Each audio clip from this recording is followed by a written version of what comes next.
মানুষ যখন রাস্তা দিয়ে যাবে তার সর্বোত্তম কি দরকার? আপনি ডাক্তারের কাছে গেলে আপনার রাস্তাটা ভালো দরকার, আপনার রাস্তাটা যদি ভালো নেই আপনি বিশ্ব জায়গায় পৌঁছাতে পারবেন না, পারবেন?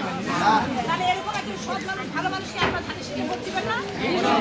আমার অনুরোধ আপনাকে সবার কাছে, আমার অনুরোধ যে আপনারা সবাই ধানের শীষে একটা করে অন্ততপক্ষে ভোট দিবেন। আপনি তো দিবেনই, আপনার মা আছে, বোন আছে, ভাই আছে, চাচা আছে, সবাইকে বলবেন একটা করে অন্ততপক্ষে ভোট দিবেন। আপনারা আজকে সবাই আমাকে কথা দেন,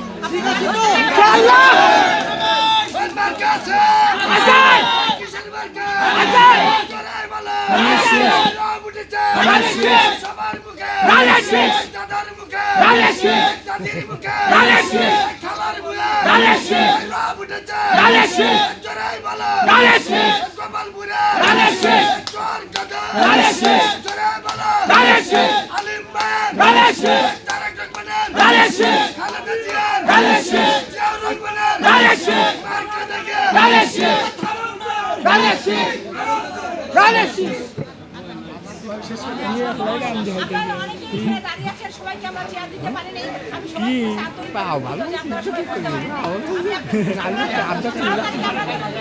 জয়ী হয়ে আপনাদের মাঝে আবার আসতে পারি, আপনারা এই দোয়া সকলেই করবেন।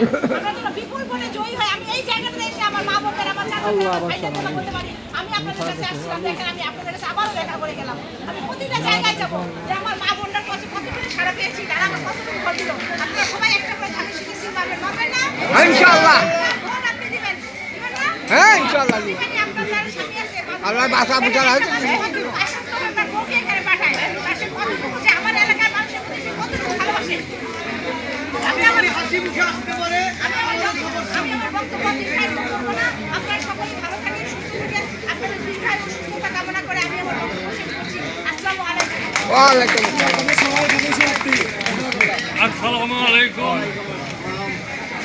আপনারা দীর্ঘ সময় এদের বক্তব্য শুনলেন। আলিম একজন ভালো ব্যক্তি, আমাদের বয়স হয়ে গেছে, আমরা তার সাথে আগের থেকে পরিচিত আছি।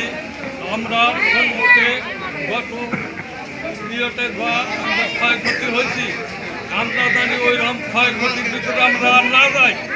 আমাদের কাছে আসছে আলিমের পরিবার, আপনারা ধানের শীষের ভোটের অধিকার নিয়েই আসছি। ধানের শীষে একটা করে ভোট দিবেন আর সবাইকেই বলবেন যে আমরা ধানের শীষে ভোট চাই। আপনারা কথা দিলেন ইনশাল্লাহ। এই বেলায় আমার বক্তব্য শেষ দিলাম। আর ভালো থাকেন, সুস্থ থাকেন, আপনি কামনা করি ভোট তাড়াতাড়ি আপনারা সুস্থভাবে দিতে পারেন। এই বেলায় আমার বক্তব্য এখানে শেষ দিয়ে দিলেন।